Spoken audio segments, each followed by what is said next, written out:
ஏற்காடுல நீங்க இங்க நின்னு பாத்தீங்கன்னா ஏற்காடோட ஒட்டுமொத்த அழகையும் ரசிக்கலாங்க.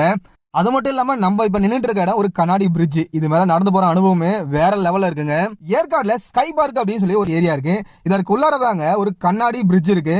கிட்டத்தட்ட இந்த பிரிட்ஜோட உயரம் 100 அடி அப்படின்றாங்க. இந்த 100 அடி பிரிட்ஜ்ல நடந்து போற அனுபவம் வேற லெவல்ல இருக்குங்க. அப்படியே நம்ம கீழே பார்த்தாக்க கீழே இருக்க காவி தோட்டம் எல்லாமே அழகா தெரியுது. நடந்து போகும்போதே ஒரு த்ரில்லான அனுபவம் நம்மளுக்கு கிடைக்குது. அப்படி நம்ம நடந்து இந்த கண்ணாடி பிரிட்ஜோட எண்டுக்கு போனாக்கா இது லைட்டா ஷேக் ஆகும். ஏன்னா இது ஹேங்கிங் டைப் அப்படின்னு சொல்லி சொன்னாங்க.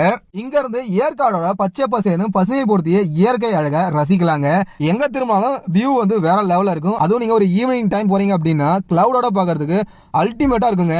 இந்த பார்க் உள்ளார போறதுக்கு 1000 ரூபாய் டிக்கெட் வாங்குறாங்க. அந்த 1000 ரூபாய் டிக்கெட்ல தான் இந்த கண்ணாடி பிரிட்ஜ் வருது. இந்த கண்ணாடி பிரிட்ஜ் இல்லாம ஏகப்பட்ட ஆக்டிவிட்டிஸ் இருக்கு.